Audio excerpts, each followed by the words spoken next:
bersabda ya. Allah bersabdanya begini, qasamtu sholata baini wa baina abdi nisfai.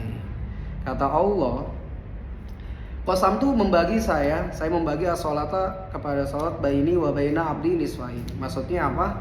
Maksudnya Allah tuh telah ngebagi sholat itu antara saya dan abdi, hamba saya, nisfain kedua bagian. Dua bagian abda. Li abdi masa'ala kepada hambaku. Hambaku siapa sih maksudnya? Kita kan, hambanya Allah.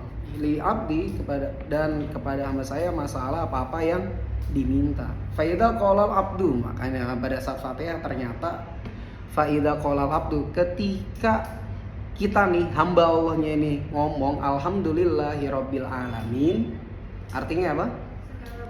Segala puji bagi Allah Tuhan semesta alam. Kalau Allah Ta'ala pada saat kita ngomong alhamdulillahirabbil alamin, kalau Allah Ta'ala, Allah tuh ngomong gini, hamidani abdi.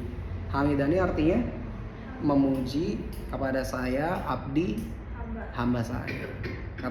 Kata Allahnya begitu. Oh, ya ibaratnya tuh kayak tumben gitu kan. Karena kenyataannya apa? Coba deh pada saat kita nggak sholat, kita muji apa aja? Ada yang muji apa? Pernah muji apa? Pernah muji apa? Kamu pernah muji nggak? Waktu melihat pemandangan. Oh iya. Oh ya, oke lah, itu mah ini mah beneran ya. Nah biasanya deh yang kayak yang saya temuin biasanya orang-orang pada muji, wih keren tuh orang sebelum puasa pada munggahan di restoran gitu ya.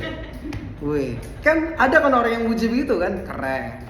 Terus ada lagi, wih ada yang keren di keluarga sebelum bulan puasa pergi ke puncak, keren nggak?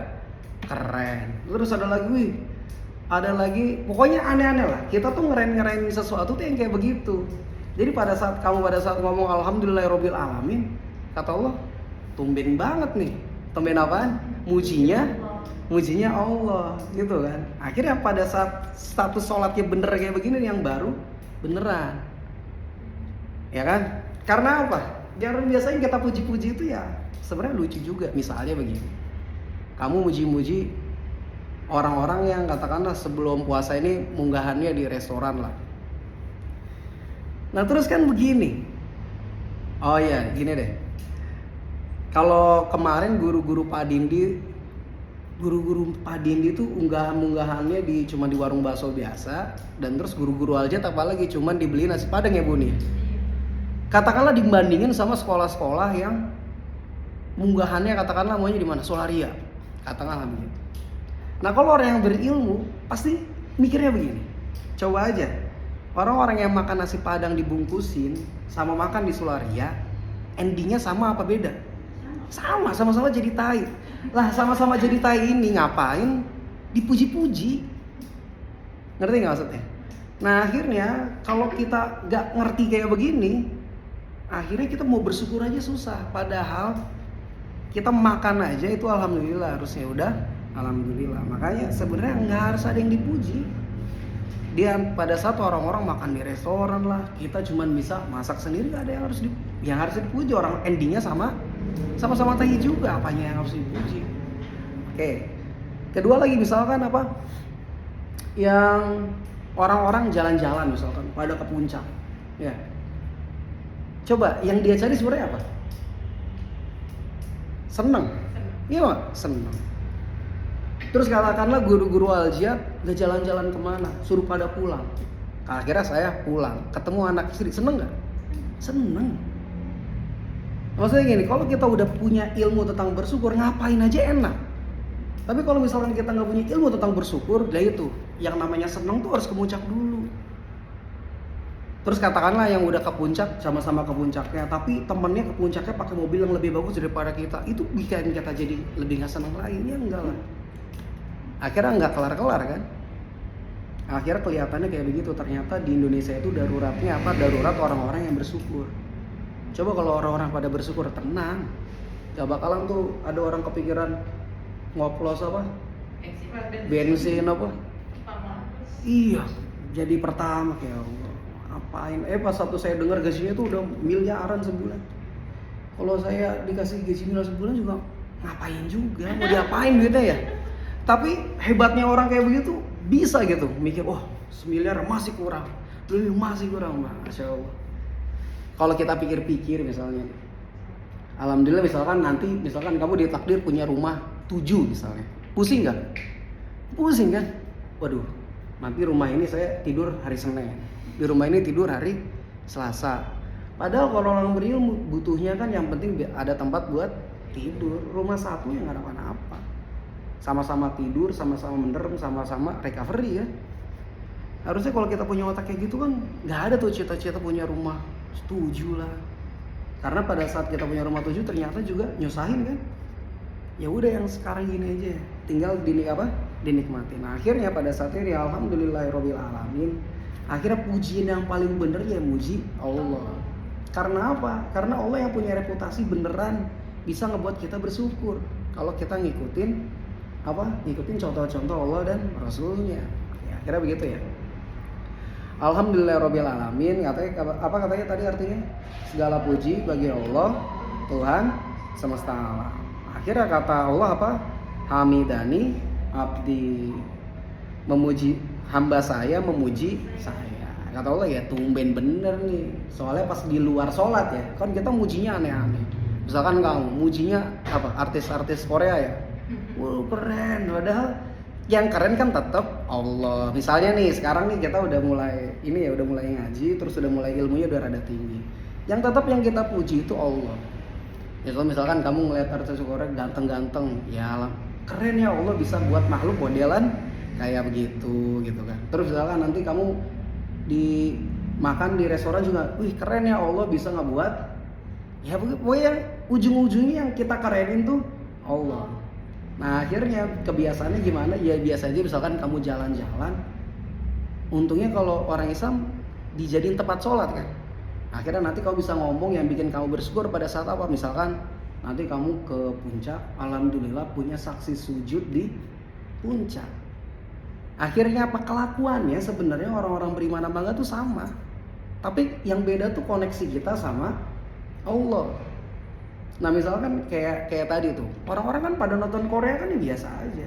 Tapi pada saat kita koneksinya sama Allah, ya Allah keren banget bisa nyiptain orang kayak begini.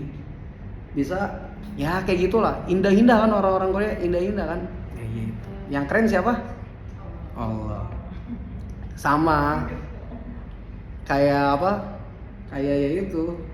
Pada saat kita ke puncak lihat pemandangan bagus, akhirnya wih, yang keren siapa lagi? Allah lagi. Maksudnya kelakuan kita sama orang-orang normal itu ya sama, tapi yang beda itu koneksi kita sama Allah. Karena apa? Nanti selesai ini ya segala sesuatunya itu yang kita puji itu tetap Allah. Lihat gedung gede, wih keren banget siapa? Allah bisa nyiptain kayak begini. Ujung-ujungnya begitu. Jadi kelakuannya sama, tapi yang beda koneksi kita sama Allah. Lanjutnya, kalau Allah Ta'ala hamidani abdi wa idza qala, dan ketika kita ngomong Ar-Rahmanir Rahim, apa? Artinya Ar-Rahmanir Rahim, yang Maha Pengasih lagi Maha. Kalau Allah Ta'ala asna alayya abdi, asna artinya menyanjung, alayya atas saya, abdi hamba. Nah itu kan pada saat kita baca Ar-Rahmanir Rahim berarti kan kita nyanjung siapa? Nyanjung Allah. Akhirnya oh iya kata Allah asna alayya abdi, menyanjung atas saya. Siapa abdi? Siapa? Hamba saya. Dia tumben nyanjungnya Allah. Akhirnya ya itu besok-besok pas waktu sholat ya ya dibenerin. Maksudnya koneksinya sholatnya udah sama, kelihatannya kayak gitu, tapi yang dibenerin koneksi kita nggak sama Allah. Wa idza qala maliki yaumiddin, dan ketika kita ngomong apa? Maliki yaumiddin artinya apa? Yang menguasai hari pembalasan. Qala majadani abdi, berkata majadani memuliakan saya, abdi siapa? Sama saya. Tumben memuliakan Allah. Biasanya kita mulain siapa? Biasanya kamu mulain orang tua gitu ya. Terus mulain siapa lagi? Mulain orang tua, mulain presiden, mulain Pak RT, mulain kalau kamu mulain guru gitu ya. Ya normal-normal aja. Tapi jangan sampai muliainnya itu melebihin gini loh. Kelakuannya sama, saya ulangin lagi. kelakuan kita sama orang-orang tuh sebenarnya sama, cuman koneksinya. Misalkan sekarang kamu memuliakan orang tua kamu. Kenapa kamu memuliakan orang tua kamu? Karena itu perintah Allah. Sama kelakuannya. Orang-orang yang gak peduli sama agama Islam sama juga memuliakan orang tuanya, tapi dia nggak bisa ngomong kalau dia menghormati orang tua itu karena Allah, sedangkan kita bisa. Terus kenapa memuliakan siapa lagi? Guru ya. Memuliakan guru. Ya kenapa kalau memuliakan guru? Karena apa? Memang itu perintah Allah. Sebenarnya nggak ada urusan sama guru, nggak ada urusan sama orang tua, nggak ada urusan sama presiden. Tapi karena memang kita disuruh memuliakan, kayak gitu, memuliakan apa? Memuliakan guru, disuruhnya begitu kan. Terus memuliakan apa lagi? Orang tua. Itu perintah siapa? Sama memuliakan siapa? Pemimpinnya. Nah, ya. Tapi yang repotnya, katakanlah Wandi kamu jadi orang tua, akhirnya dia pede. Anak gua, misalkan kamu deh, orang tuanya rada-rada error, tetap suruh hormat kan? Nah, lucunya nanti orang tua tuh pede. Wah, pede nih, anak gua menghormatin gua, mungkin karena gua gitu kan ya. Padahal yang enggak. Kita kenapa menghormatin? Sama pemikiran saya ke anak-anak saya, kenapa anak saya ngomongin saya, bukan saya yang keren, karena memang dia itu lagi ngikutin perintah. Sama kayak misalkan kamu hormat sama guru, lah bukan gurunya yang keren, karena memang kamu lagi ngikutin perintah Allah. Kayak begitu aja. Kelihatannya dari mana nih perbedaannya? Kan nanti sama aja nih, orang-orang yang hormat sama guru deh, kan sama aja. Yang peduli sama Islam sama, yang nggak peduli sama Islam juga sama-sama hormat sama guru. Nanti perbedaannya pada saat apa? Pada saat guru nyuruhnya itu sesuatu yang nggak sejalan sama perintah Allah dan Rasulnya. Nah, karena kita taatnya sama Allah, pada saat guru nyuruhnya nggak sejalan, akhirnya kita nurut nggak? Ya enggak. Ya tinggal nggak usah nurut aja. Tapi guru pernah nggak ngasih tahu kayak gitu?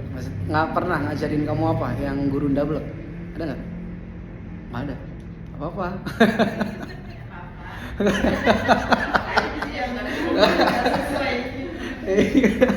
Nggak ada apa-apa. Kalau misalkan orang tua Anda belum pernah nyuruh apa, orang tua Anda belum pernah nggak? Kan warung, terus pakai kerudung kan. Nah, warung di depan doang, ribut alat gitu. Oh iya begitu misalnya. Nah pada saat orang tua perintah kayak gitu, akhirnya gimana?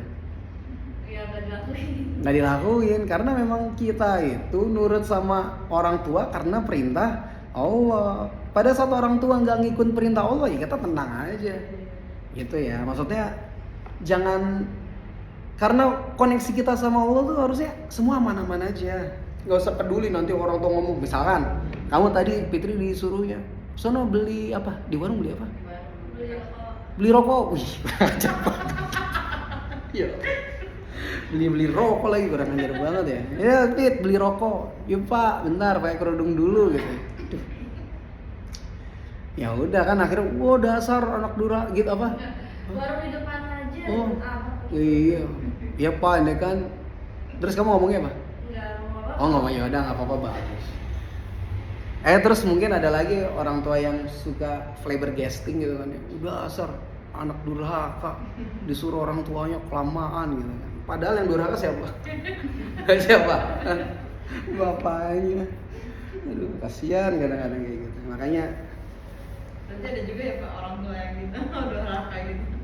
Saya kan beberapa kali Bukis ke itulah, misalkan ada siswa nggak masuk, akhirnya saya ke rumah.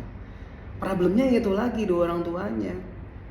Ya saya bisa aja nyalain orang tuanya, tapi kalau saya nyalain orang tuanya takutnya anaknya ikut-ikutan. Gara-gara bapak mamanya. Ya enggak lah, balik lagi. Segala sesuatunya tuh pasti karena kita salah sendirilah. Kalau kita bisa koneksinya sama Allah bener tuh tenang. Misalkan begini. Nanti misalnya nih kamu jadi orang bener sendiri di antara tetangga-tetangga kamu. Nanti ada tetangga kamu yang itu, yang ngatain kamu misalnya begini. Fitri ini terkenal katakanlah miskin. Suatu saat nanti Fitri kaya nih. Terus akhirnya tetangga-tetangga pada ngapain? Ya pada sowan lah. Sowan. Oh gimana kabarnya gitu kan. Tapi sebenarnya kamu kan tahu ini orang minta apa? Minta duit pastilah. Udah gitu aja lah, minta duit. Terus akhirnya kamu kasih nggak? Katakanlah kamu kasih nggak? Kasih. Kasih. Nah, kasih itu sesuatu yang salah. Coba katakanlah kamu kasih, besok balik nggak? Tapi kan itunya pahalanya lebih gede daripada memberi minjemin. Ya, oke, bagus. Katakan nanti kamu kasih, besok balik lagi nggak? Balik lagi. Nanti endingnya apa? Walaupun kamu jadi artis, kalau kanan kiri kamu mentalnya kayak begitu, kamu bakal hidupnya tetap kesusahan. Karena apa? Penyelesaiannya itu pakai uang. Padahal penyelesaian itu nggak pakai uang. Katakanlah mulai dari sekarang kamu nggak ngasih, akhirnya kamu dibilang pelit atau sombong. Sebenarnya masalah tuh bukan di kamunya, masalah tuh di dianya. Coba sekarang dia pernah nggak ngomong Prabowo pelit? Nggak pernah. Karena apa? Karena dia nggak pernah ngarep sama Prabowo. Nah, kenapa dia ngomong Fitri pelit? Karena dia ngarep sama Fitri. Kalau dalam bahasa Arab tuh namanya tomak, tamak lah. Banyak ngarepnya. Berarti dalam hal ini sebenarnya yang salah siapa? Diri dia sendiri. Tapi karena kamu nggak enjoy, maksudnya nggak enjoy sama Allah. Kalau kamu enjoy sama Allah, tenang aja. Yang bikin repot itu sekarang kita tuh ngelakuin sesuatu biar dibilang orang baik, biar dibilang orang kita orang dermawan, dibilang orang lagi, nggak kelar. Nah, selamanya kalau kamu punya uang seberapa apapun, kalau penyelesaiannya pakai uang lagi nggak kelar. Makin banyak uang yang kamu keluarin. Makanya lagi-lagi yang bisa diselesaikan ya pakai ilmu, tetap pakai ilmu. Nah, selamanya kalau orang punya ilmu ya selamanya ya tenang-tenang aja hidupnya. Kayak misalkan saya dulu pernah nggak punya duit, terus rambut gondrong. Akhirnya saya mau nih sama istri saya dicukurin aja nih rambutnya. Waduh, nggak bisa ya, nggak apa-apa, yang penting butuhnya cukur aja kan. Aku pakai peci, selesai. Ya selesai sendiri, nggak ada tuh kan kepikiran, waduh lagi nggak ada duit. Cobalah minta ke anak-anak murid patungan 1.000, nggak kepikiran kayak begitu. Karena apa? Ya enggak. Allah nyuruhnya kita tuh, Allah dan Rasul nyuruhnya kita tuh ya nyari ilmu. Ya butuhnya rambut tuh apa sih? Pendek, ya udah. Kenapa sih rambutnya pendek itu? Biar pada saat kita sujud nggak nutupin jidat, itu doang sebenarnya. Akhirnya rambut kita kepanjangan. Ya udah potong aja. Yang penting nanti pada saat sujud itu ini apa? Jidatnya keluar. Mau bagus mau jelek ya terserah. Kayak sekarang deh, kayak saya pakai kayak gini. Saya sengaja ngelidik kamu biar apa? Omongan bagus tuh bisa datang dari manapun, walaupun kelihatannya orang nggak jelas lah. Tapi kalau omongan bagus ya didengar. Tapi kalau misalkan kita nggak bisa begitu kan repot. Misalkan kamu ngedengerin omongan ke orang yang pakai bajunya baju Arab deh, apa tuh? Abaya, terus pakai yang begini, terus pakai sorban, pakai itu. Oh, kalau dia ngomong baru bener. Kalau adek kamu misalnya, adek kamu yang ingusan ngasih tahu kakaknya jangan apa? Misalkan adek kamu kalau negor kamu tuh jangan apa? Jangan main HP terus gitu ya. Ngamuk gak? Ngamuk gak? Ditegur sama adeknya, kau jangan main HP terus dong, ngamuk gak? Karena dianya juga gitu. Lah ya begitu kan, maksudnya udah. Kita tuh mau ngelihat itu tuh omongannya aja. Jangan sampai kita jadi orang yang kayak begini. Misalnya ada bapak maling, misalkan saya maling. Terus saya ngasih tahu anak saya, "Mas, jangan maling ya." Terus anak-anak kebiasaan kan gini. Wah, nggak bisa dong ngomong kayak begitu. Karena bapaknya aja kelakuannya maling. Coba deh pertanyaan, omongan kayak gitu bener apa salah? Ya kalau bener, ya udah benerin. Jangan sampai 2 kali salah. Maksudnya gini loh. Jangan sampai misalkan mentang-mentang saya maling, saya ngomong anak saya, nih kalau maling kayak bapak, keren, gak pernah ketangkep. Itu nasihat bener apa salah? Udah nasihatnya salah, kalau kan bapaknya juga salah. Nah kita tuh ngomongin seadanya aja. Katakanlah saya maling, ngasih tahu anak, jangan maling nak, nggak bagus gitu kan. Ya karena nggak sesuai dengan tuntunan Allah gitu kan. Kasih tahu aja. Nah dengan ngasih nasihat kayak gitu bener apa salah? Bener. Ya seenggaknya salahnya satu doang. Salahnya di kelakuan. Kalau jangan sampai dua-duanya salah. Makanya orang zaman sekarang kan takut ngasih tahu. Takutnya nanti dibalikin, sok suci lu gitu ya. Padahal mah ya kita mau ngasih tahu aja. Kita sok suci nggak? Ya nggak juga, biasa aja. Kita pasti banyak dosanya juga. Tapi kalau itu omongan bener dibiasain didengar. Walaupun siapapun yang ngomong, walaupun ade lah. walaupun orang-orang kelihatannya nggak jelas lah. Kalau omongan bener selamanya tetap bener, nggak peduli bungkusnya keren apa enggak. Oke, gitu sih pelajarannya harusnya. Mulai dari sekarang siapapun yang ngomong didengerin apanya, omongannya. Kalau bener ya kita nurut, kalau nggak bener coba aja didebat. Misalnya pernah nggak guru ngasih tahu yang rada-rada salah, maksudnya yang bisa debatable lah, yang bisa didebat lah, apa? Pernah nggak? Nggak pernah ya? Nurut aja ya udah bagus lah. Ya udah bagus. Yang saya khawatirin tuh sekarang tuh ada guru-guru yang rada-rada error juga ada gitu kan. Tapi yang nggak semuanya error. Pak Hafid tuh hari ini tuh ngomong tuh mau apa bayar gitu kan. Bayar tapi versi guru, ngeliat nggak? Ya. Apa katanya begitu apa? Iya. Apa aja tuh mau apa? Mau study tour bayar gitu. Terus mau apa lagi? Mau masuk sekolah bayar gitu. Oh iya. Kan bayar dulu. Iya. Mau masuk sekolah bayar, mau study tour bayar, mau apa-apa bayar. Ya udah, memang kenyataannya kayak begitu kan. Kamu mau sekolah bayar kan? Nah, terus gimana? Mau bayar apa enggak? Katakanlah kamu nggak mau bayar, terus gimana? Terus emang kenapa nggak lo kasar? Nah ini nih biasanya begini nih, kamu langsung gentar, nggak sekolah tuh gentar. Emang kenapa nggak sekolah? Nggak ada bayar. Kan enak, kamu kan nggak perlu bayar gitu. Udah mulai error lah. Sekarang mah ya udah bayar, masa ya gaji gurunya nggak dibayar sih? Aneh-aneh banget. Ya iyalah, memang itu bukti kalau segala satunya kalau goblok itu bayar. Misalnya gini, nanti one day katakanlah kamu ilmunya tinggi, sampai kamu pede, wah anak gua mah gak gua sekolahin dia orang, gua ajarin sendiri. Bayar nggak? Nggak bayar.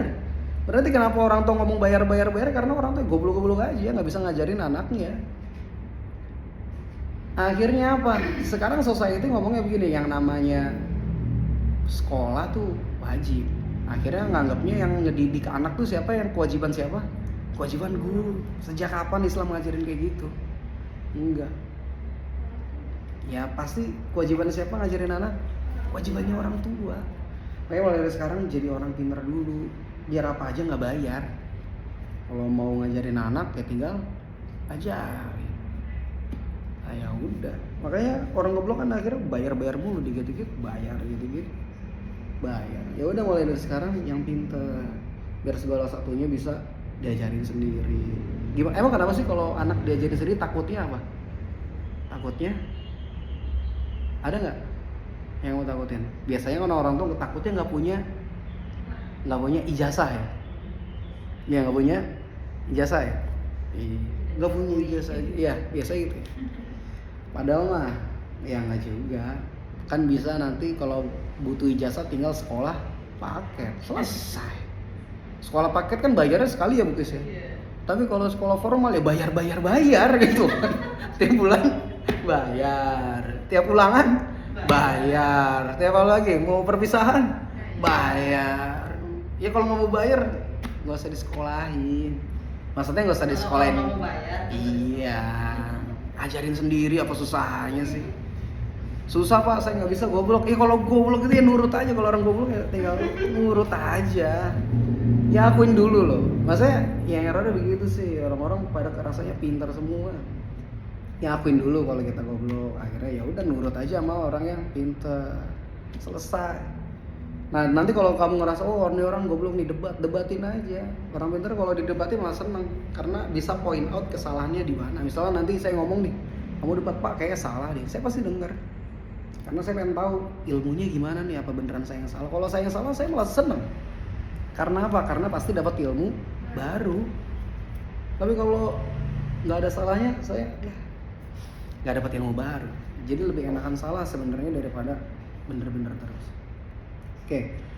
Nah sekarang gitu, kita mulai memuliakan presiden ya benar, kita memuliakan presiden. Memuliakan orang tua ya benar, memuliakan orang tua. Memuliakan guru ya bener, kita memuliakan guru. Tapi memuliakannya itu harus ada koneksi. Kenapa kita memuliakan presiden? Karena itu perintah Allah.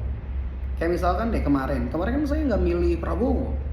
Tapi pada saat Prabowo udah jadi presiden ya saya tetap hormat sama Prabowo karena biar gimana pun sekarang presidennya Prabowo udah selesai.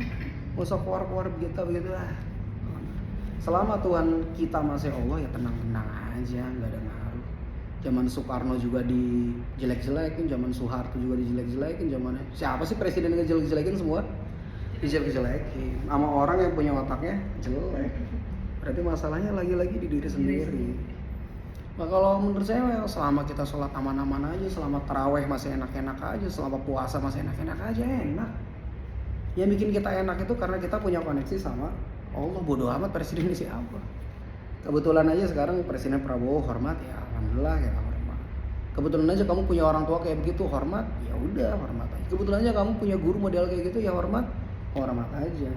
Tapi karena kita hormat karena itu perintah Allah. Oke, lanjutnya. Pada saat kita ngomong Maliki Yaumiddin, ya terus Allah ngomong majadani abdi, apa? Memuliakanku siapa abdi hambaku. Waqala marotan. Dan ada lagi omongan fawaddo ilayya abdi. Fawaddo artinya memasrahkan urusannya ilayya kepadaku. Siapa abdi? Abdi artinya apa? Hambaku.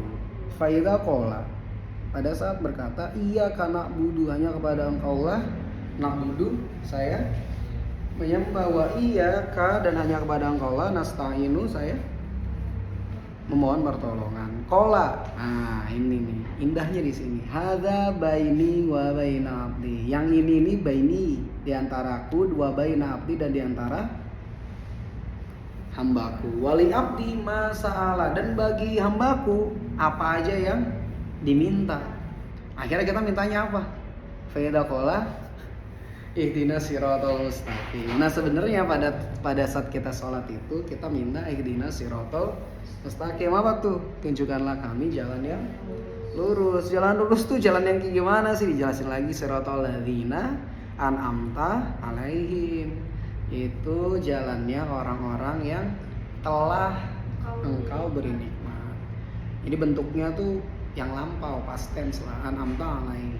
Jalan orang-orang yang telah engkau beri nikmat kepadamu. Ghairul maghdubi alaihim, bukannya jalan orang-orang yang engkau benci. Walad dolin, dan bukan juga jalan orang-orang yang tersesat. Oke, berarti pada saat Allah menyuruh kita minta terus akan dikabulin apa aja. Akhirnya kita mintanya apa? Minta tunjukkanlah jalan yang lurus. Nah, masalahnya sekarang nih kita sholat, akhirnya kita bisa pada saat sholat kita bisa bayangin tuh. Pada saat kita alhamdulillahirabbil alamin, ternyata Allah ngomongnya apa? Hamidani abdi. Ini apa namanya, hambaku lagi ngapain? Lagi memujiku. Terus Ar-Rahmanir Rahim. Oh, berarti Allah ngelihat kitanya ini lagi apa? Ya, menyanjung. Iyyaka na'budu wa iyyaka nasta'in. Nah, kita nih udah mulai apa? Menyerahkan segala satunya kepada Allah. Akhirnya pada saat itu, ya udah nih, karena hanya kepada Allah lah kita menyembah dan hanya kepada Allah, dan apa kita meminta pertolongan. Akhirnya kita mintanya apa? Ihdinas siratal mustaqim. Kita mintanya tunjukkanlah kita jalan yang lurus. Akhirnya jelasin lagi, jalan lurus itu jalan orang-orang yang telah engkau. Berarti yang telah ini orangnya udah mati apa masih hidup? Ya udah mati. Kenapa harus begitu? Karena memang kita kelihatannya begini kan, kita nggak tahu nih nanti husnul khotimah apa suul khotimah. Kan ada beberapa orang-orang yang kelihatannya pas mudanya keren, ternyata pas meninggalnya suul khotimah ada. Dan juga ada juga sebaliknya. Jadi maksudnya apa? Jangan sampai kita ketipu melihat Pak Imam keren, belum tentu matinya keren. Terus nanti bisa jadi ngeliat, nanti misalkan ada orang, kasian banget tuh orang itu hidupnya kayak begitu tiap hari mabuk. Belum tentu pada saat meninggalnya dalam keadaan gitu juga belum tentu juga. Makanya harus kita lakuin gimana ya? Kita mencoba tiap hari perbuatan-perbuatan yang baik, karena kita meninggal sesuai kebiasaan. Kalau kebiasaannya kita ngapain? Sholat, ya nanti meninggalnya dalam keadaan sholat. Kalau kebiasaannya kita ngapain lagi? Sholat, terus maling. Lah iya, akhirnya malingnya digebukin. Lah iya. Kayak begitulah pokoknya kita meninggal tuh sesuai kebiasaannya. Akhirnya coba kita lihat deh. Ini katanya kan kita minta tunjukkanlah jalan yang lurus, yaitu jalan orang-orang yang telah engkau beri nikmat. Contohnya deh. Contohnya siapa sih orang-orang yang telah Allah beri nikmat? Yang paling jelas ya para nabi. Para nabi kan udah terbukti meninggalnya itu dalam keadaan husnul khotimah udah pasti. Nah, kita minta jalan-jalan para nabi. Nah, terus akhirnya gimana ya? Kita harus pelajarin gimana tuh nabi cara menghadapi persoalan-persoalannya itu kayak gimana. Misalnya ada nabi yang miskin, gimana cara menghadapi persoalannya biar sesuai sama kita. Jangan misalkan kita lagi miskin ngelihat contohnya Nabi Sulaiman yang kaya-kaya, nggak nyambung ya. Jadi masa pada saat miskin ngeliat aja Rasulullah, para utusannya itu pada saat miskin tuh ngapain? Apa minta-minta? Enggak. Apa udah gegoleran aja di rumah nunggu bantuan bansos dari presiden, kalau nggak dapet teriakin presidennya harus ganti? Ya enggak. Terus nanti one day kalau kita kaya terus kelakuannya kayak gimana? Ya nanti kelakuannya sama kayak Nabi Sulaiman. Makanya kita harus tahu cerita para nabi biar apa? Biar kita bisa apa tuh? Bisa meneladani kisah-kisah para nabi ya sesuai. Terus selanjutnya ghairul maghdubi alaihim waladhdallin, dan bukan jalan yang engkau benci. Contohnya apa sih? Orang-orang yang udah ada di Al-Qur'an nih. Jangan ngomongin kanan kiri. Lihat aja yang ada di Al-Qur'an. Siapa? Abu Lahab. Orang-orang yang kelar pasti benci itu Abu Lahab. Terus siapa? Fir'aun. Terus Qarun. Nah oke, 3 aja cukup. Nah akhirnya kita jauhin nih, apa sih yang bikin Abu Lahab dibenci itu? Apa sih? Iya, karena dia udah tahu kebenaran yang datang berbentuk Al-Quran, tapi dia tetap gak mau dengerin. Ini lucunya begini, pada saat itu tabat siada Abi Lahab wa tab ya. Ini kerennya Al-Quran nih. Tabat siada Abi Lahab itu orangnya masih hidup loh. Orangnya masih hidup. Itu kalau Abu Lahab ngomong, "Oh, gue bisa buktiin Al-Quran salah." Mat, ayo Mat, asyhadu alla ilaha illallah wa asyhadu anna muhammadar rasulullah. Jadi salah enggak tuh Al-Quran? Iya. Kenapa? Ya karena ternyata dia udah jadi Islam, kan nggak mungkin celaka. Tapi ini kerennya Al-Quran. Ini yang akhirnya saya beriman banget sama kodo dan kodar tuh begitu. Maksudnya gini, kayak sekarang nama Fitri. Sekarang ini udah ada namanya di surga atau di nerakanya ini udah ada. Padahal Fitri masih hidup kan. Tapi di namanya udah ada. Bahkan nanti nih, misalnya Fitri punya anak. Anak ini belum ada, tapi udah ada nih catatannya nih. Di surga apa di nerakanya udah ada. Tapi nanti kalau misalkan begitu, kalau pakai yang kita komparasinya sampai yang sama yang Abu Lahab ini, kelihatan kerennya Allah. Kenapa sih Allah berani tulis ayat tabat siada Abi Lahab wa tab? Karena apa? Karena Allah tahu model-model Abu Lahab ini sampai akhir hayatnya nggak bakalan tobat. Sama deh kayak sekarang. Allah nih tahu, misalnya pada saat ada pengumuman ngaji, Allah tuh tahu yang mana yang mau berangkat, yang mana enggak. Terus Allah juga tahu nanti pas setelah ini yang mana pengen ngamalin ilmunya, yang mana enggak. Terus juga Allah nanti tahu pada saat azan yang mana yang mau ke masjid, yang mana enggak. Nanti Allah juga tahu kelakuannya kita nih, yang mana puasa, yang enggak, kan Allah tahu. Berarti akhirnya Allah tahu, oh iya berarti nanti masuk surga, oh iya berarti masuk neraka. Maksudnya apa? Berarti nama-nama kita itu ditulis di Lauhul Mahfuz karena apa? Karena Allah udah ngerti kelakuan kita. Keren ya? Tapi bagi orang-orang yang nggak ngerti, ngebalikinnya begini. Lu sholat terus kayak gitu, gimana kalau ternyata tulisannya di Lauhul Mahfuz masuk neraka gimana? Itu yang salah apanya? Yang salah yang nanya lah. Emang dia tahu tulisannya ada di mana? Ya enggak. Allah tuh nulis berdasarkan kita mau ngapain. Makanya pastiin aja. Kan keren ya, yang kerasa pas kita jadi guru deh kerasa. Kan kita ngerasain nih. Wah, nih anak nih kalau modelan Kevin gak bakalan dapat ranking 1. Bor-bor ranking 1, 10 besar aja enggak. Padahal baru seminggu. Anak-anak baru seminggu masuk loh. Kadang guru tahu, ini mah enggak, 10 besar enggak, boro-boro ada yang satu. Itu apa karena gurunya nyumpahin tuh anak? Kan enggak. Karena kita tahu kelakuannya pasti kayak begitu. Itu buktinya kalau Allah tuh maha mengetahui, kerennya Allah tuh di situ. Tapi guru kan pernah salah kan. Wow, ini mah nggak bakalan begini ya, tapi ternyata begitu. Tapi pernah. Tapi kalau secara rasio banyakan benernya kan. Nah itu bukti kalau guru itu bukan Tuhan. Karena apa? Pada saat ngeliat kelakuan jelek, ternyata enggak kok. Ternyata bentar lagi tuh anak ternyata tobat. Tapi Allah ngerti, tuh anak bakal tobat, ngerti. Nah itu maksudnya qada dan qadar tuh itu.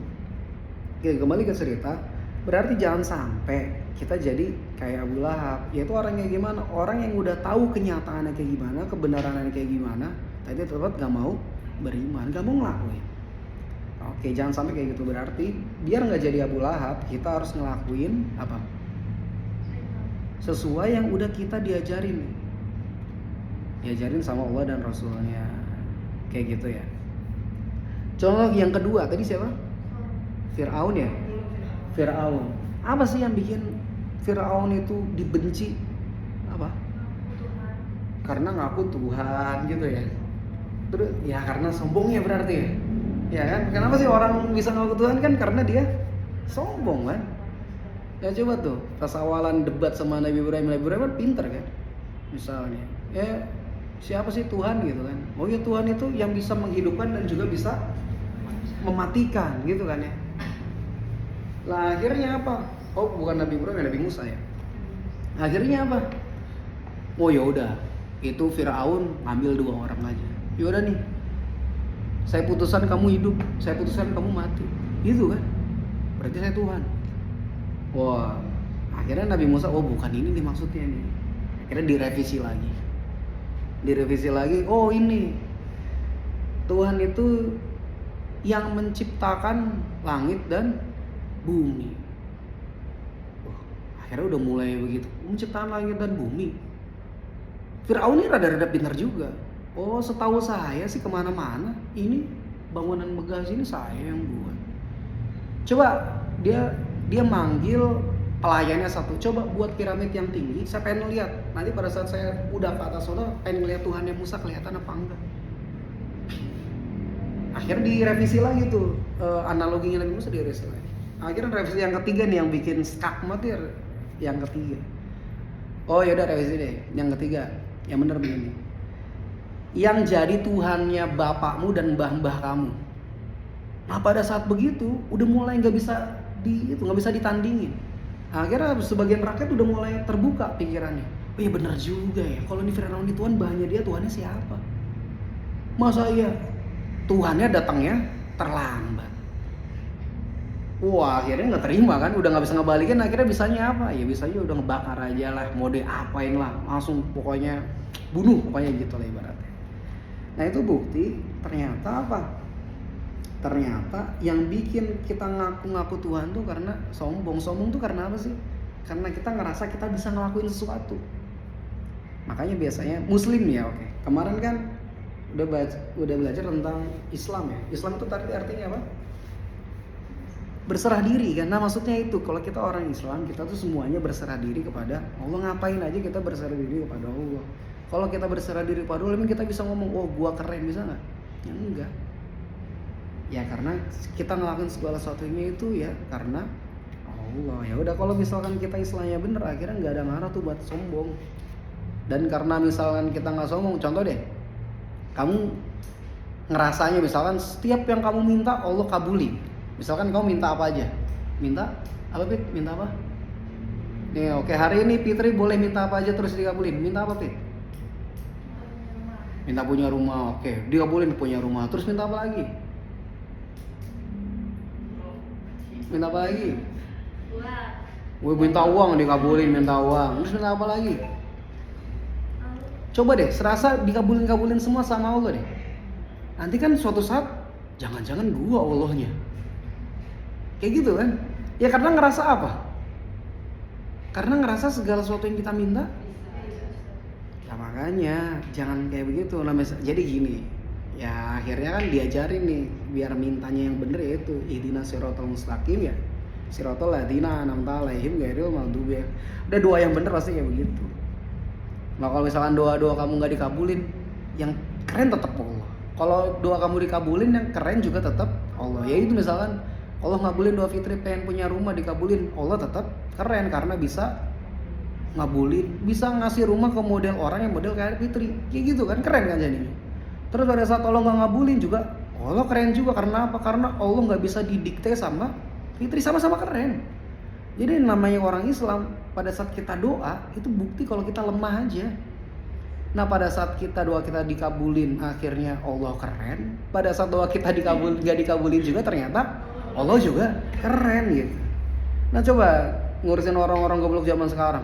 Ya Allah, kok doa nggak pernah dikabulin? Apa jangan-jangan Allah nggak ada ya tuh? Lah makanya maksudnya ini untungnya ngaji tuh begitu. Untungnya kita akhirnya nggak ngarah tuh. Akhirnya pada saat kita dikabulin doanya ya, wih kok Allah keren bisa ngabulin doa. Lah padahal Allah butuh apa sih sama kita? Nggak ada butuh apa-apa.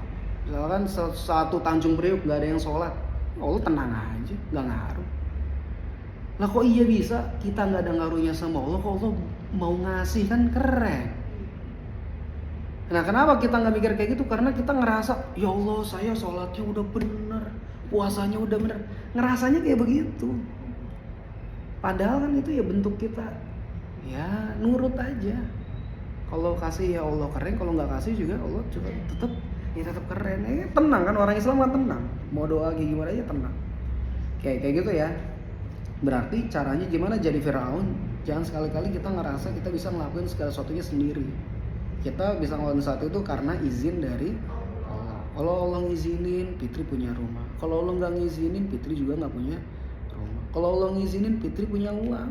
Kalau Allah nggak ngizinin, Fitri juga nggak punya uang. Nah pada saat itu sama-sama keren. Oke ya, berarti segala satunya ya gitu. Terus zikirannya gimana Pak biar bisa selalu nginget kayak gitu? Ya itu zikirannya bisa hasbunallah wa ni'mal wakil. Karena apa ya, cukup Allah aja deh. Yang ngelakuin apa aja terserah Allah aja deh. Oke, lanjutnya yang ketiga, Korun ya. Tadi yang pertama apa? Abu Lahab. Biar nggak jadi Abu Lahab gimana? Menjalankan perintah Allah yang udah jelas-jelas. Wah yang paling kelihatan sekarang judi deh, judi online. Itu Al-Quran udah dari zaman kapan suruh nggak usah judi kan? Tapi kelakuan zaman sekarang tuh aneh. Saya nggak habis pikir loh. Kenapa sih orang-orang udah tahu perintahnya nggak boleh judi, terus kok masih aja judi tuh karena apa sih? Apa saking gobloknya apa? Saking pinternya apa? Tapi kayaknya sih karena saking pinternya. Karena apa? Kalau orang goblok kan harusnya nurut ya. Kenapa dia berani begitu kan? Karena dia punya analogi sendiri. Misalnya gini, masa iya gue nggak dapet padahal kawan gue dapat, kan ngerasa pinter kan? Temen gue aja model kayak begitu dapet. Akhirnya pada saat dia top up dapat nggak? Enggak. Wah mungkin ini masih pertama kali. Coba kedua kali itu kan udah mulai belaga pinter kan? Kedua nggak dapat, ketiga kali, keempat kali. Ngerasa mulai pintar kan, udahlah sekarang akuin aja kita goblok, kita nurut aja apa yang ada di Al-Quran dan hadis, kelar. Nah makanya maksudnya gitu, goblok yang berkah tuh kayak gitu, goblok yang nurutin semua perintah Allah dan Rasulnya. Kalau dibilang nggak usah judi, ya udah nggak usah apa lagi yang sekarang, nggak usah korupsi ya, nggak usah curang ya, nggak usah, kelar aja. Kan karena kita rada-rada punya otak kan, mungkin beda nih, hasil yang ketiga mungkin berbeda. Yang keempat mungkin akhirnya rungkat. Yang tadinya punya motor jadi nggak punya motor, yang tadinya punya rumah jadi nggak punya rumah. Akhirnya nyalain siapa lagi ya? Kalau mau nyalain Allah ya Allah gimana kan saya udah doa biar judinya tembus. error. Yang mulai dari sekarang ya udahlah ya, kelihatan aja jalan-jalan yang orang-orang yang telah nggak boleh nikmat kan jalan-jalan para nabi. Teladanin kisah-kisah para nabi, apa yang bisa diambil dari nabi. Nah ini kita cegah biar gimana caranya kita nggak ngikutin orang-orang yang dibenci sama Allah. Tadi kan yang pertama tadi siapa? Abu Lahab. Caranya gimana? Ya kita ngikutin segala perintah Allah. Udah jadi orang goblok aja deh. Kalau di hadapan Allah jadi orang goblok aja deh. Nurut aja deh, nurut. Oke. Terus yang kedua apa? Firaun. Cara biar nggak jadi Firaun apa? Iya, jangan sombong lah. kan, karena kita yang ada yang bisa disombongin kan, segala sesuatunya itu atas izin Allah. Oke, terus yang ketiga siapa? Korun. Errornya korun tuh di mana sih? Apa? Gila harta. Gila harta itu apa ya, dulu saya pernah ingat ayat itu, fakharaja ala qaumihi fi zinatihi. Fakharaja ala qaumihi itu artinya maka keluar. Fakharaja maka keluar, fakharaja ala qaumihi, ke kaumnya, ala zinati. Jadi keluar bawa-bawa zinahnya, apa tuh? Harta bendanya. Pada saat keluar bawa harta bendanya, maksudnya kita pengen flexing lah. Kalau zaman-zaman sekarang tuh korun pengen flexing. Nah gilanya korun tuh kalau flexing ngeri lah. Sekeren-kerennya orang Indonesia flexing tuh nggak mungkin bawa-bawa kuncinya. Kunci pasti diumpetin. Gilanya korun, kuncinya aja apa di flexing. Karena apa? Karena pada saat bawa kunci berangkasnya itu yang bisa ngangkat kuncinya doang itu beberapa orang kuat. Ibaratnya nih, sono pemaling coba angkat aja kalau kuat. Kan saking kayanya kayak gitu kan. Akhirnya pada saat flexingnya begitu kan, parade bawahan-bawahan si korun ini. Akhirnya orang-orang yang yuridunal hayatad dunya, orang-orang yang menginginkan kehidupan dunia, ngomongnya begini, ya laitalana mislama utiya korunu innahu ladu hadin adim. Ya maksudnya apa? Wih, coba kalau gue dapet kayak korun kayak gitu, pasti gue hidupnya pasti bakalan kayak begitulah. Ya sama kan kayak orang-orang misalkan ngelihat orang-orang kaya. Siapa contohnya yang suka flexing siapa? Ya katakanlah siapa yang suka flexing, terus kan orang-orang kan pasti ngomong gini, wih coba ya gue punya uang kayak begitu gitu kan ya. Udah ada itu, pada dari zaman korun tuh udah ada. Tapi katanya orang-orang berilmu, kata orang-orang berilmu, waqala ladina utul ilma, orang-orang berilmu, wailakum sawabu, wailakum itu celaka kalian. Katanya apa? Sawabullahi khairan, karena apa? Balasan dari Allah itu lebih baik. Liman amana, bagi orang-orang yang beriman. Bagi orang-orang yang beriman, wa amila sholihan, dan orang-orang yang beramal baik. Jadi pada saat begitu tuh, pada saat di zaman korun, pada saat korun flexing harta bendanya itu udah ada dua golongan. Golongan yang pertama tadi golongan orang yang iri, pengen punya nasibnya sebagus korun. Dan yang kedua itu yang nganggep, wah celaka nih orang-orang yang kepengen kayak begitu. Karena anggapan dia apa? Karena anggapan yaitu balasan dari Allah itu apa? Lebih baik. Ya, jelas lah. Jelas balasan dari Allah itu lebih baik. Maksudnya gimana? Ya nanti kelakuan kita, saya ulangi lagi, kelakuan kita orang-orang yang beriman sama orang nggak beriman tuh sama aja. Bedanya kita tuh bisa apa? Bisa punya koneksi sama Allah. Misalnya gini, saya katakan begini, ada orang yang ini pada saat zamannya Rasul nih ya, Rasul katakan lagi ngaji begini ya, lagi ngaji begini Rasul, ada orang pemuda langsung aja nyelonong lah, ibarat kita nyelonong ke sawah lah ibaratnya gitu. Pokoknya berangkat kerja aja lah gitu. Terus kan para yang ngaji-ngaji gini kan udah mulai begitu, wih celaka banget tuh orang kayak begitu tuh. Rasulullah lagi ngajarin ngaji, dia malah ngapain? Mau langsung kerja. Atau Rasulullah yang enggak. Emang itu ajaran siapa suruh kerja?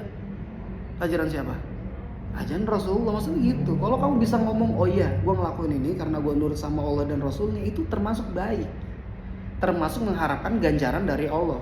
Ternyata pada saat kita kerja kita kaya, ya tetap beda kaya kita sama orang yang kayanya beneran kayak gitu, beda kan. Katakanlah kita ya gitu, karena katakanlah nanti one day Zaki kerja keras untuk apa? Untuk bisa mencukupi keluarganya, karena ngikutin perintah Allah. Katakanlah kaya, tapi kayaknya pasti berkah. Karena apa? Karena kayaknya tuh karena dia ngelakuin segala sesuatunya pakai bimbingan Allah. Bukannya orang-orang yang kayak begitu, kalau mau kaya begini. Terus kayak itu harus rada-rada bisa apa namanya? Kalau bisa jual harga pertama, ngapain pakai harga pertalite kayak gitu? Ya pasti error, nggak bisa ngomong kayak gitu karena Allah nggak bisa. Nah akhirnya apa? Fakhasafna bihi wa bidaril ard. Nah pada saat itu Qarun fakhasafna bihi wa bidaril ard, langsung ditelan langsung sama bumi itu. Pada saat itu langsung ditelan. Terus akhirnya pada saat ditelan kan harta bendanya juga pada ditelan kan. Nah akhirnya mulai dari sekarang kalau ada orang nemu apa, dia dibilangnya harta Qarun. Oke berarti nah, iya udah diindonesiakan itu, udah diindonesiakan. Pada dasarnya ya itu udah pernah ada punya orang reputasi ngebangga-banggain hartanya, ternyata mau Allah ketelan terus mau apa, kelar kan. Makanya mulai dari sekarang kita jadi Islam yang benar. Islam tuh kayak gimana sih? Yang berserah diri, semuanya kita berserah diri pada Allah. Akhirnya oh iya udah lah, iya sih alhamdulillah ya Allah saya dititipin banyak, tapi kita ngerti bener oh iya nanti pas pada saatnya kalau lo pengen nalen gini kan gampang. Akhirnya kan kita nggak berani sombong kan. Nah, oke. Ya untuk hari ini yang Al-Fatihahnya kelarin. Alhamdulillah udah kelar kan ya? Suratul Ladzina an'amta 'alaihim ghairil maghdubi 'alaihim. Coba diulangin lagi tadi pada saat kita bilang alhamdulillahirabbil alamin, terus Allah bilangnya hamidani abdi. Alhamdulillahirabbil alamin tadi artinya apa? Segala puji bagi Allah Tuhan semesta alam. Pada saat kita sholat, oh segala puji bagi Allah Tuhan semesta alam, kata Allah, oh hamidani abdi, oh hambaku telah memujiku. Wa idza qala ar-rahmanur rahim, pada saat kita ngomong ar-rahmanir rahim yang maha pengasih lagi menyayang, Allah ngomongnya oh hambaku menyanjungku, asna alayya abdi. Wa idza qala, dan ketika kita ngomong malik yaumiddin, yang menguasai hari menguasai, qala majadani abdi, oh hambaku telah memuliakanku. Belum majadani abdi ya, yang itu ya, memuliakan ya. Iya. Terus waqala marotan terus lanjutannya fawadu ilayya abdi, dan hambaku telah memasrahkan segala urusannya kepadaku. Nah pada saat iya karena dua ya karena stain kan gitu kan. Oh berarti kita udah memasrahkan semuanya kepada Allah dan Rasulnya. Terus qala hadza baini wa baina abdi. Terus ya udah nih antara saya dan hambaku. Wali abdi masalah, dan untuk siapa? Hambaku masalah apa-apa yang dia minta. Terus dipersilakan minta. Pada saat dipersilakan minta, kita dimintanya apa? Ihdinas siratal mustaqim siratal ladzina an'amta 'alaihim, yaitu tunjukkanlah kami jalan yang lurus, yaitu jalan orang-orang yang telah Engkau beri nikmat. Tadi kita pakai contoh siapa? Para nabi gitu ya. Terus ghairul maghdubi 'alaihim waladdallin, dan jangan sampai malah jalan yang telah Engkau berkahin. Siapa tadi yang kita contohin? Firaun, Abu Lahab sama Qarun. Oke, sampai di situ dulu. Semoga ilmunya manfaat. Ada yang ditanyain apa enggak? Kan waktu Isra Mi'raj kan Nabi Muhammad dikasih tahu kan perintah salatnya. Waktu Isra Mi'raj itu dikasih tahu juga nggak kayak gerakannya itu gimana? Oh, yang pasti begini, menurut kamu sebelum Isra Mi'raj udah ada sholat belum? Ada, kan ada juga yang bilang kalau Nabi Sulaiman aja katanya meninggalnya waktu sholat. Ya berarti udah ada sholat, ngerti ya? Tapi belum ada kewajiban 5 waktunya, ngerti nggak? Berarti gerakannya ngikutin sholat yang sebelumnya. Yang udah ada, ngerti ya? Jadi maksudnya oleh-olehnya itu apa? Sholat 5 waktu. Tapi sholatnya udah ada belum? Ya udah ada. Orang kenangannya Al-Quran itu ya biasanya Rasulullah pas malam-malam sholat, tapi belum ada sholat wajib ya waktu kayak gitu. Maksudnya gerakannya itu apa? Nah gerakannya dari sebelumnya gerakannya kayak gimana? Ini ya udah gitu. Ada maknanya nggak pada gerakan? Ya sebenarnya sih begini ya. Saudara yang pasti begini. Kita tuh nyontoh aja. Kalau ternyata ada maknanya ya alhamdulillah. Tapi kalau nggak ada pun, lah ya udah. Karena begini loh. Jangan sampai nanti katakan kan saya pernah baca kan katanya, oh iya kalau sujud itu bisa apa? Ngebuat, iya gitu. Terus oh gerakan ruku, oh gerakan gitu kan. Oh udah kesehatan. Nah, saya nggak berani ngomong kayak begitu. Iya secara medis begitu. Jadi saya nggak berani lah ngomong kayak gitu. Karena apa? Nanti orang ngomong, oh kalau gitu mah yoga aja lebih keren, gitu kan. Lah enggak lah. Oke ternyata gini lah. kita tuh hubungannya sama Allah tuh yaudah kita nurut aja.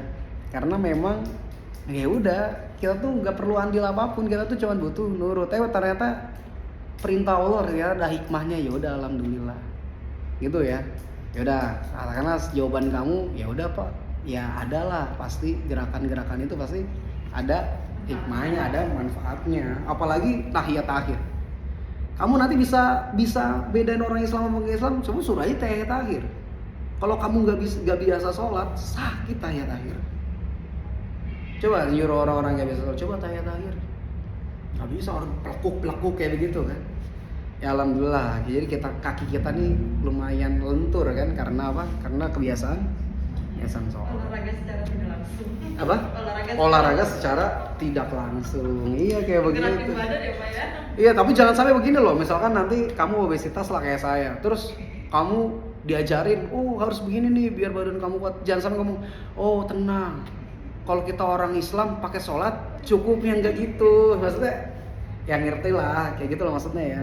Gak usah gaya-gayaan. Kalau dikasih tahu ilmu kayak begitu ya, udah nurut aja. Misalkan disuruh apa kayak Bukis kan mainan stick kayak gitu kan, ya udah kan pusing nggak ngomong begini kan, oh tenang, kita mau orang Islam sholatnya aja diperbanyak, ngapain begitu nggak dapet pahala, nggak. Udah kayak gitu. Kalau dibilang oh iya kayak gitu ya, asalkan nggak dosa bebas gitu aja ya. Kalau dosa baru aman ya. Ada lagi nggak? Kan kalau di hari pembalasan kan ada di hari pembalasan kan ada yang dihukumkan kalau misalkan dia menyekutukan Allah. Sedangkan ada orang di suku pedalaman bahkan dia tuh nggak kenal agama Islam. Itu gimana Pak? Dia bahkan nggak tahu ajaran-ajarannya. Pertama, kamu yakin nggak ada orang yang nggak pernah dengar ada ajaran Islam? Kayak suku Sentinel aja kan dia menolak orang lain untuk masuk ke pulaunya. Berarti salah nggak dia nolak orang? Sama. Lah ya udah, berarti salah. Berarti tetap dihukum juga. Ya oke, gini. Pertama begini. Ingat ya, segala sesuatunya tuh punya Allah, terserah Allah mau kayak gimana aja terserah ya. Nggak ngaruh kita mau ngapain terserah. Buktinya apa? Buktinya itu Isra Mi'rajnya Rasulullah. Kan kalau secara kita kalau pakai akal kan nggak mungkin.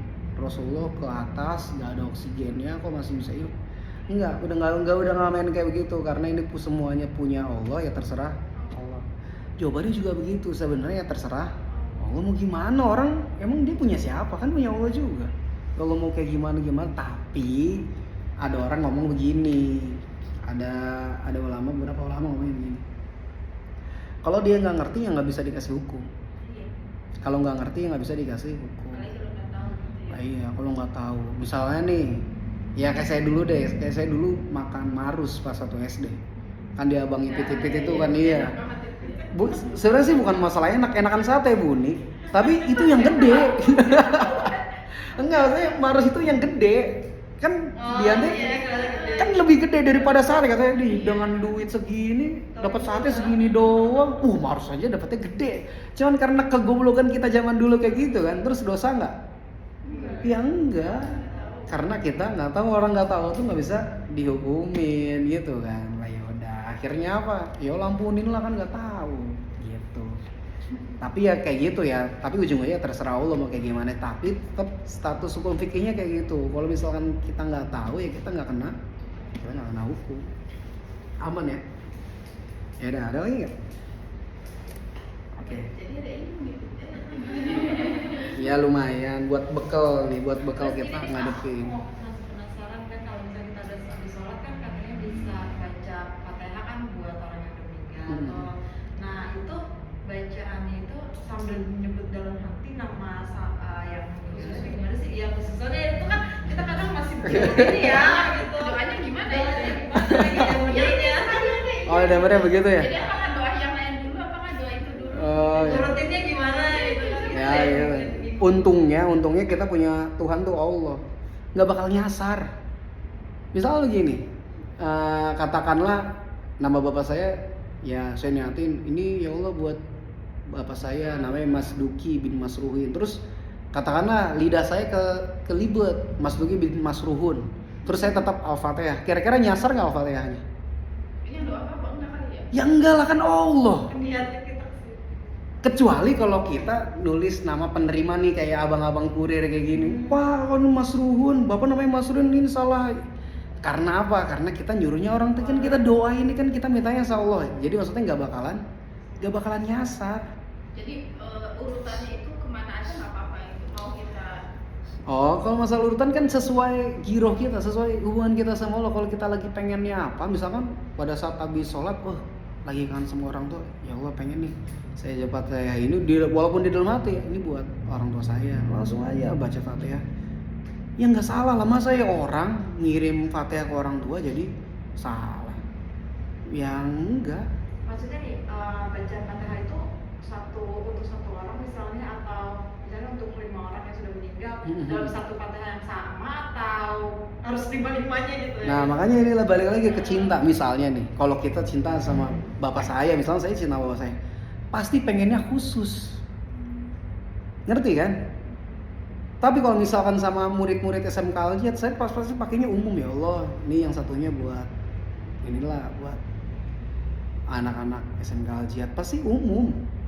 Tapi kan kayak gitu ya, balik lagi ke Bukis. Ya itu gimana, spesial apa enggak? Kalau spesial kan pasti kita pengennya sendiri-sendiri masing-masing kan. Tapi kalau udahlah bareng-bareng aja, itu nggak masalah juga. Itu balik lagi, namanya agama tuh memang kita mainnya cinta kita sama Allah dan Rasulnya. Dan cinta kita terhadap orang-orang itu berdasarkan perintah Allah. Misalkan kenapa sih kita cinta sama orang tua? Karena memang kita diperintah Allah untuk cinta sama orang tua. Maksudnya kayak gitu aja. Pada akhirnya alhamdulillah ya Bukis cinta banget sama orang tua katanya gitu. Nah ya udah, akhirnya pasti khusus kan dia walaupun masih hidup. Akhirnya kan khusus. Tapi kalau misalkan orang tua yang rada rendem beling kan, udahlah ya Allah, umum aja kayak orang-orang gitu kan. Makanya untuk semuanya yang orang-orang muslimin dan muslimat, wal mukminin wal mukminat lah, pada bagai begitu, ini nggak napa-napa juga. Gitu. Kadang kalau ada pengajian atau apa, masih di rumah gitu kan, mendoain orang tua kan jadinya kan disebutin sesuatu yang almarhum. Jadi itu jatuhnya ke umum. Ya jatuhnya dia doain. Doain semuanya. Doain semua. Yang penting udah disebutin udah. Tapi dalam inian. Iya, tapi kan akhirnya kalau begitu ada beberapa yang nyasar. Kalau yang umum pasti ada beberapa yang nyasar. Nah makanya misalkan ada pengajian siapa, terus kan ada apa yang jauh-jauh gitu kan. Lah ini orang-orang baca Fatihah aja, udahlah baca Fatihah gitu kan berarti kan kemana niatnya?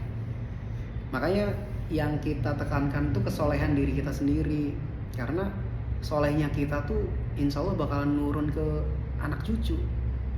Kalau solehnya kita tuh insya Allah bakalan nurun ke anak cucu. Contohnya aja Nabi Muhammad. Itu kan karena mbah-mbahnya tuh kan Nabi Ibrahim. Itu bukti kalau kesolehan itu memang nurun ke anak cucu. Dan kita nggak perlu ngandelin taatnya orang lain. Misalkan kita, yaudahlah kita harus kumpulin bapak-bapak, itu kan karena apa? Karena kita nggak pede sama diri sendiri. Padahal ya kalau kita cukupkan Allah dan Rasulnya, misalkan ya udah deh, kalau kata Allah dan Rasulnya yang paling mantep anak yang soleh, ya udah kita anak soleh nggak soleh, ya udah doain aja kelar, nggak perlu ngumpulin bapak-bapak se-RT. Karena apa? Pada saat dikumpulin pun belum tentu Fatihahnya nyampe. Bisa jadi kan nipu gini, nggak deh, plus ya Allah, misalnya nggak nipu deh, di plusin aja, ya udah ya Allah plus sama ini, misalkan plus sama bapak saya sendiri, ya akhirnya kan bacanya berdua gitu kan. Kita nggak bisa ngontrol hatinya orang, tapi kan bisa kita kontrol hati diri sendiri. Jadi balik lagi, mendingan tiap habis sholat kan gampang, misal assalamualaikum warahmatullahi wabarakatuh, langsung aja ya Allah buat bapak saya, langsung Fatihah kelar, gak usah panjang-panjang juga nggak apa-apa. Jadi enak kan punya anak yang soleh, tiap habis sholat didoain. Oke, clear apa ada? Ya udah kita tutup. Oh iya, ya semoga nanti semoga nanti kita bisa ketemu bareng-bareng di surganya Allah. Ya la dunya wala qulatin sholli al-fatihah. Bismillahirrahmanirrahim.